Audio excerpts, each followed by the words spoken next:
مشہور کہاوت آپ نے سنی ہوگی کہ تندرستی 1000 نعمت. سنا ہے تندرستی 1000. کھڑے ہو جائیں آپ حضرات. نعرہ تکبیر، نعرہ رسالت، مظہر حضور حافظ ملت، استاد العلماء، پیر طریقت، سرکار حضور نصیر ملت. نعرہ تکبیر، نعرہ رسالت، فیضان حضور حافظ ملت، فیضان مفتی اعظم ہند، فیضان حضور سراج ملت، مظہر حضور حافظ ملت، سرکار حضور نصیر ملت، پیر طریقت. سبحان اللہ. آپ حضرات تشریف رکھیں. مظہر حضور حافظ ملت، پیر طریقت، سرکار حضور نصیر ملت میں میرے رسول پہ جلوہ فرما ہو چکے ہیں. کچھ ہی دیر میں انشاءاللہ سرکار حضور عزیز ملت کی تشریف آوری ہونے والی ہے.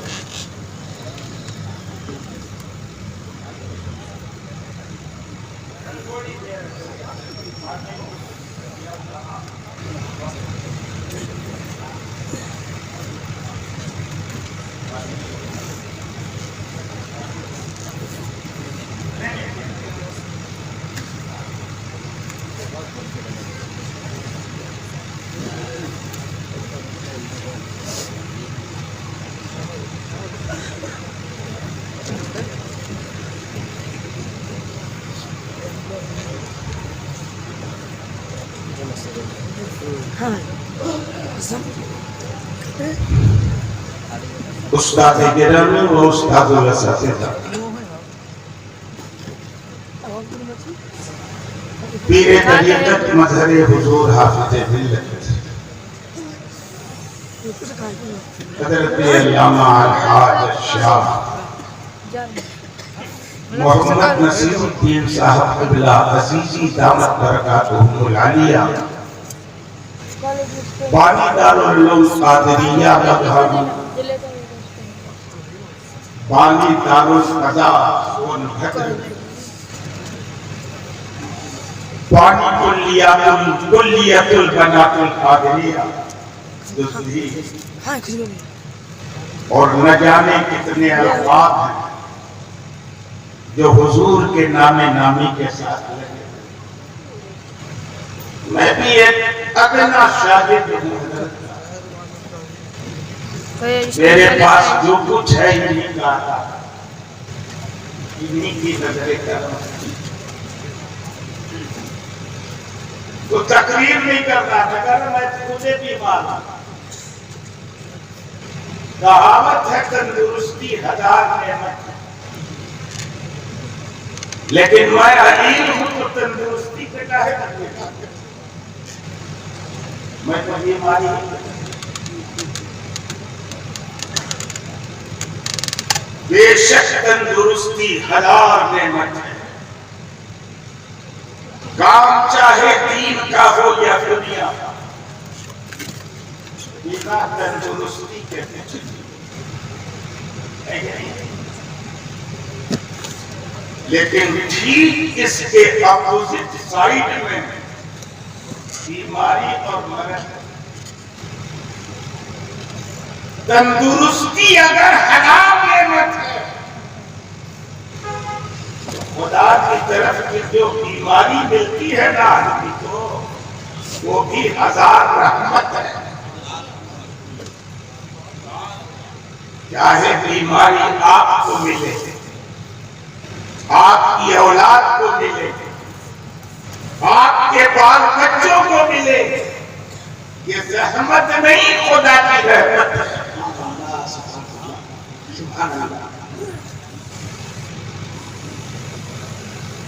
میں تو جو کچھ کہتا ہوں تو ذرا ہوائی فائرنگ کرتا.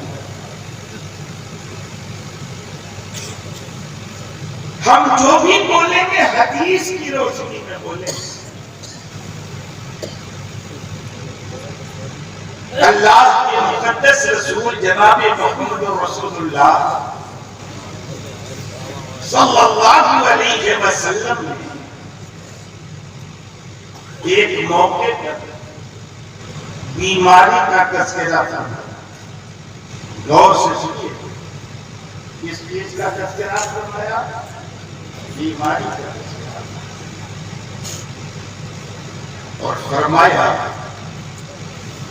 ان المؤمن اذا اصابه السقط، جب کسی مسلمان کو کوئی بیماری لگتی ثم عافاه اللہ عنہ، پھر اللہ اسے اس بیماری سے شفا دے دیتا ہے، تو کان کفارۃ لہ مما مضی من ذنوب۔ اللہ جب کسی مسلمان کو بیماری دیتا ہے پھر بیماری سے شفا دیتا ہے، تو یہ بیماری اس کے گزشتہ گناہوں کا کفارہ ہے۔ سبحان اللہ سبحان اللہ، یہ بیماری اس کے گناہوں کو مٹا دیتی ہے۔ سبحان اللہ۔ وَيَكُونُ مَوْعِظَةً لَهُ فِيمَا يَسْتَقْبِلُ، اور آئندہ کے لیے یہ بیماری اس کے لیے نصیحت ہے۔ یہ مومن کی شان ہے۔ یہ بیماری آتی ہے تو رحمت لے کے آتی ہے۔ کوئی بیمار ہو جائے تو کچھ لوگ ہنستے ہیں، یہ بیمار ہے۔ حالانکہ ہنسنا اس پر چاہیے جو بیمار نہیں ہوتا، ہنسنا اس پر چاہیے کہ یہ بیمار کیوں نہیں ہوتا۔ اور یاد رکھنا، جو آدمی بیمار نہیں ہوتا ہے تو یقین رکھنا کہ رحمت الہی اس سے روک چکی ہے، اس کے گناہوں کے کفارے کا کوئی لفظ نہیں کرتا اگر بیمار نہیں۔ اللہ کے مقدس رسول جناب محمد رسول اللہ صلی اللہ علیہ وسلم نے جب اس بات کا تذکرہ فرمایا تو ایک صاحب نے عرض کیا، کھڑے ہو کے مشورہ موجود تھے کہ وَمَلْ أَسْقَامُ يَا رسول اللہ، سرکار یہ بیماری کی بات کر رہے ہیں، یہ بیماریاں ہوتی کیا ہیں؟ واللہ ما مرضت قط، قسم ہے اللہ کی میں تو کبھی بیمار ہی نہیں پڑا، ہمیشہ تندرست رہا۔ تو پیغمبر نے فرمایا قم عنا فلست منا، اٹھ جاؤ میری مجلس سے، تم ہم میں سے نہیں ہو، اگر ہم میں سے ہوتے تو کبھی بیمار نہ ہوتا۔ کہیں تم یہیں بیٹھے رہو تو جیسے تم رحمت خدا سے محروم ہو، کہیں ہم نہ ہو، ہماری جماعت ہے نہیں۔ تو بیماری کو زحمت مت سمجھنا، یہ بیماری رحمت ہے۔ بڑی بیماری کی بات چھوڑو، بڑی مصیبت کی بات چھوڑو، بخاری شریف کی حدیث میں یہاں تک ہے کہ اگر کسی مسلمان کے پیر میں ایک کانٹا بھی چبھ جاتا ہے تو اللہ اس تکلیف کے بدلے میں اس کے گناہوں کو مٹا دیتا ہے۔ سبحان اللہ سبحان اللہ۔ ما يصيب المسلم من نصب ولا وصب ولا هم ولا غم ولا أذى حتى الشوكة يشاكها إلا كفر الله بها خطايا۔ کوئی بھی تکلیف، کوئی بھی بیماری، کوئی بھی فکر، کوئی بھی غم، کسی ظالم کی طرف سے کوئی بھی اذیت اگر کسی مسلمان کو پہنچتی ہے، یہاں تک کہ کانٹا بھی اگر اس کے پیر میں چبھ جاتا ہے تو اللہ اس مصیبت کو اس کے خطاؤں کا کفارہ ہے کہ نہیں؟ اور یہ مومن کی زندگی میں لگاتار چلتی رہے اور یہ فائدہ ملتا ہے لیکن یہی بیماری اگر بے ایمان کو ملے، بے ایمان کو ملے تو کیسا ہوتا؟ پیغمبر نے فرمایا کانا کل بعیر، وہ اونٹ کی طرح ہوتا ہے، آپ لہو ثم ارسل فلم یدری لما اخرجہ ولما ارسل۔ اگر بے ایمان کو کوئی بیماری ہو جائے تو اس اونٹ کی طرح ہے جس کا مالک اس کو چھان دے، باندھ دے اور پھر آزاد کر کھول دے، چھان دیا، چھان کھول دیا۔ اونٹ کو اس کا پتہ ہی نہیں ہے کہ مالک نے آخر باندھا کیوں تھا اور کھولا۔ کیا کہتے ہیں؟ نعرہ تکبیر، ذرا بلند آواز سے نعرہ رسالت، جشن دستار عالمیت، حضرت علامہ مفتی مجاہد حسین صاحب قبلہ، سبحان اللہ۔ میں بیماری کی بات کر رہا تھا،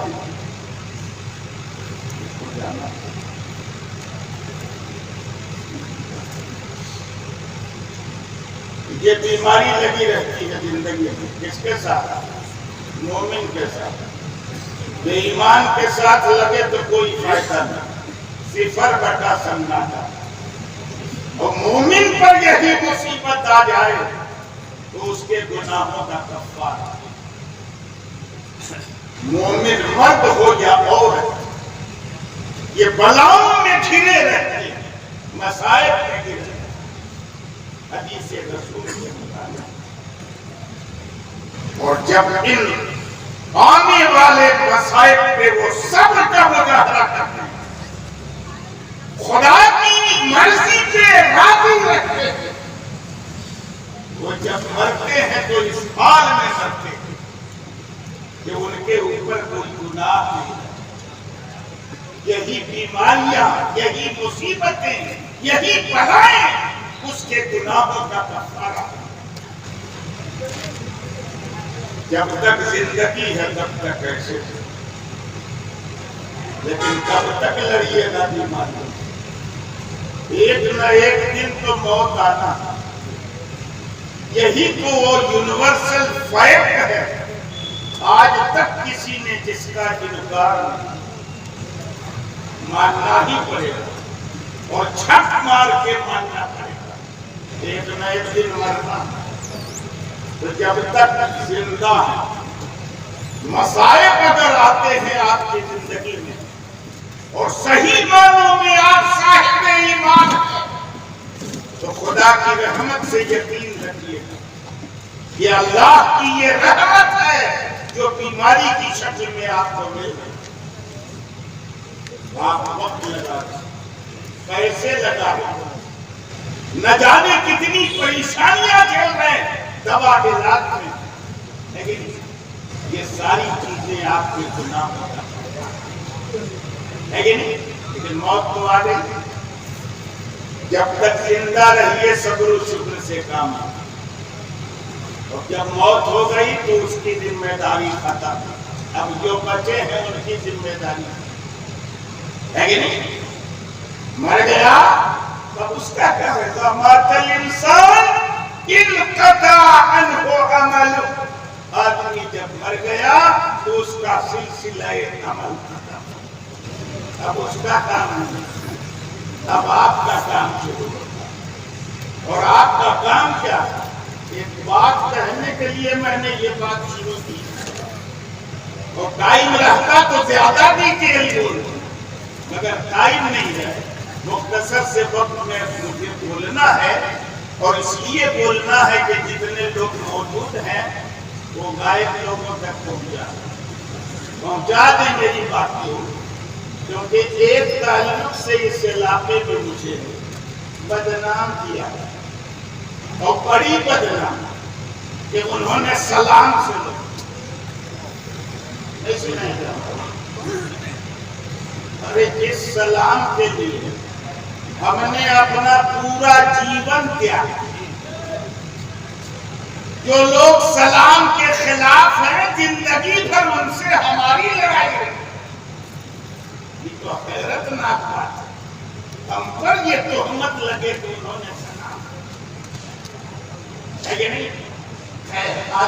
مرتا ہے تو مرنے کے بعد اب زندوں کی ذمہ داری کیا ذمہ داری ہے؟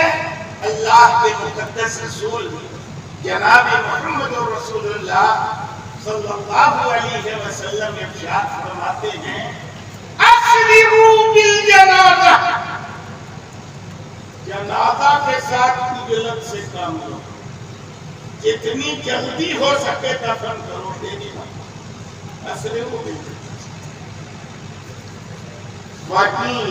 فَإِن تَكُ خَيْرًا تُقَدِّمُونَهَا إِلَيْهِ وَإِن تَكُنْ غَيْرَ ذَلِكَ فَهُوَ شَرٌّ وَزَدْتُمُوهُ أَنْ کیا ہے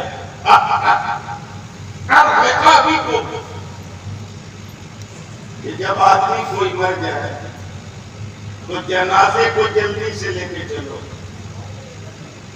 اس لیے کہ اگر اس کے ساتھ کوئی خیر ہے تو تم جلدی سے پہنچا دو نا اس خیر تک اس کو، اور اگر خیر کے علاوہ شر ہے اس شر کو زیادہ دیتا ہے ڈھورے رہو اتار دو شر کو۔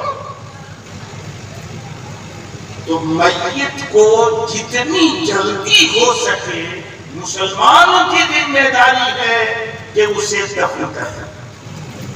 شہزادے حضور حافظ ملت عزیز ملت یہ طریقت حضرت علامہ شاہ عبدالحفیظ صاحب بلا دامت برکاتہم العالیہ سربراہ اعلیٰ جامعۃ الاشرفیہ مبارک پور کی بھی تشریف آوری ہو چکی ہے، اور قریب جن بچوں کی دستار ہونی ہے انشاءاللہ دستار بندی کا منظر آپ مشاہدہ کریں، چند باتیں مجھے عرض کریں۔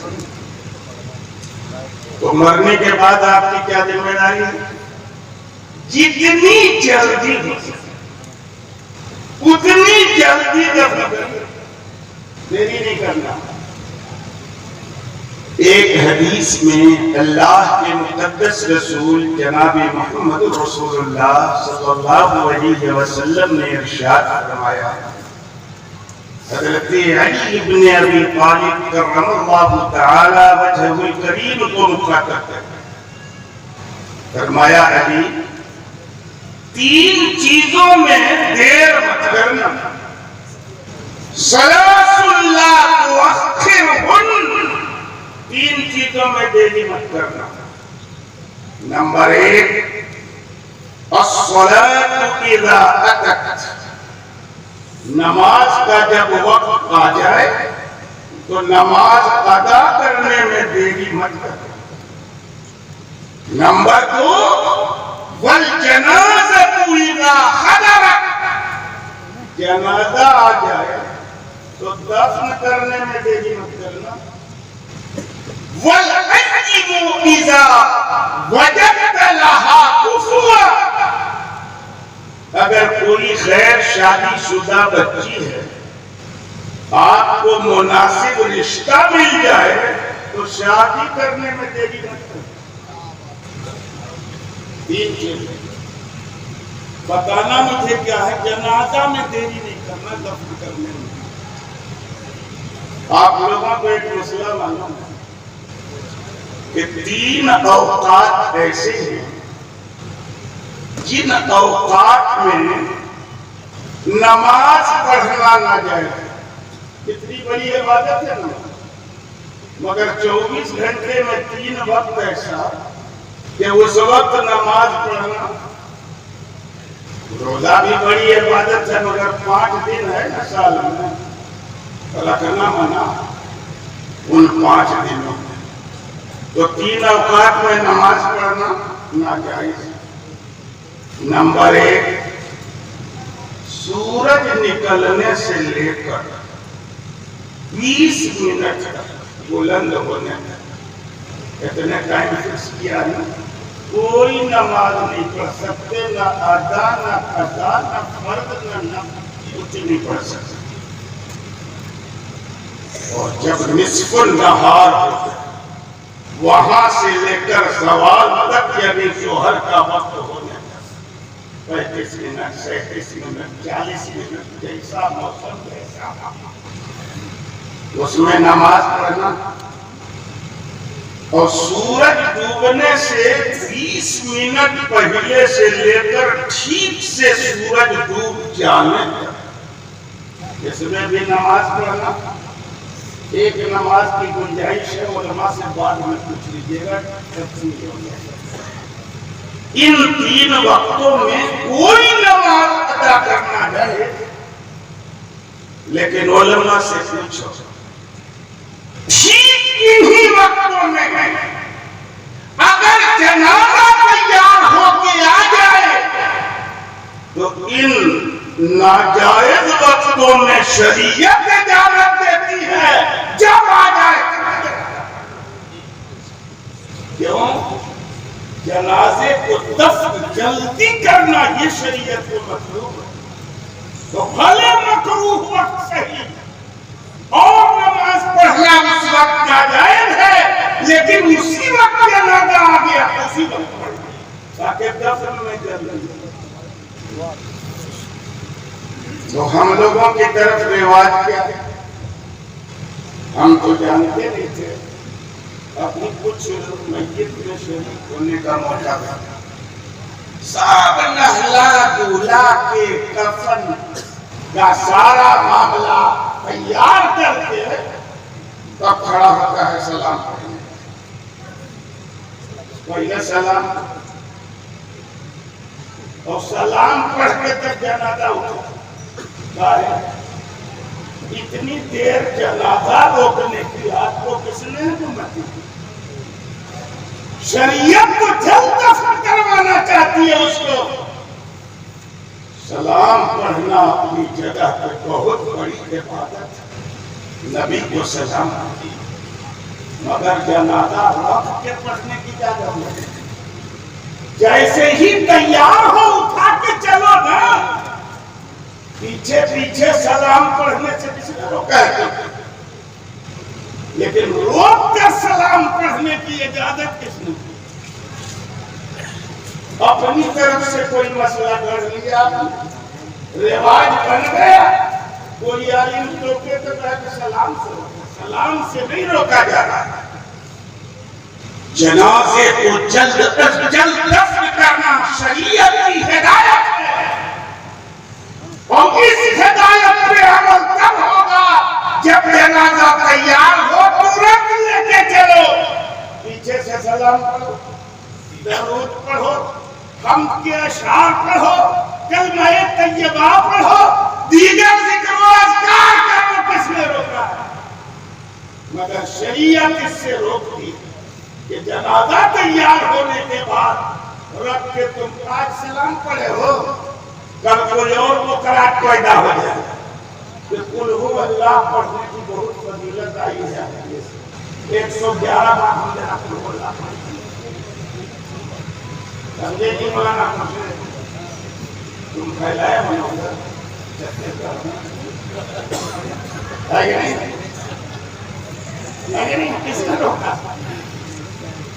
جنازہ رکھ کے کوئی کہے کہ اب ہم کو اللہ پڑھیں، 3 بار پڑھنے کا ایک ختم کا سواب ملتا ہے۔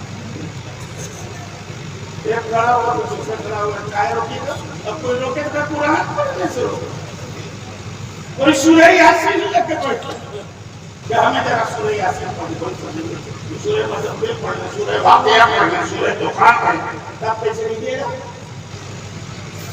تو جہاں سے فتنہ اٹھے وہ بند کرنا، اور اگر چھوڑ دیجئے گا یوں ہی نا اس لیے کہ ہم کو برا بھلا کہیں گے تو ہم اس میں سے نہیں، ہم اس میں سے ہیں کہ دنیا جہان برا بھلا مجھ کو کہے، لیکن شریعت کے خلاف کوئی بات نہیں، خدا رسول کی مرضی کے خلاف کوئی بات نہ کرے، اچھا ہو یا برا اس سے ہمیں پرواہ نہیں ہے اس کی، ہے کہ نہیں ہے؟ تو بدلنا چاہیے کہ یہ رواج کی نہیں، رکھ کے مت پڑھو سلام، اٹھا کے لے چلو، پیچھے پیچھے سلام پڑھو، سلام بھی ہو گیا اور شریعت کی ہدایت پہ عمل بھی ہو گئی کہ جنازے کے دفن میں جلدی کرو۔ تفصیل میں ذرا نہیں کر سکا، تو بزرگ ہمارے سامنے بیٹھ چکے ہیں، رات بھی کافی ہو چکی ہے، دستار بندی کا پروگرام ایک مسئلہ بتا دیا نا، اتنے میں تقریر ہو گئی۔ اللہ رب العزت ہمیں اپنے علماء سے رکھنے کی، صحیح مسائل سمجھنے کی، اور اپنی طرف سے جو ایجاد بندہ ہم نے کر لیا ہے اس پر نظر ثانی کرنے کی توفیق عطا فرمائے۔ طوفان عشق لانے سے چشم فائدہ، دو بوند بھی بہت ہیں اگر کچھ اثر کریے۔ آمین۔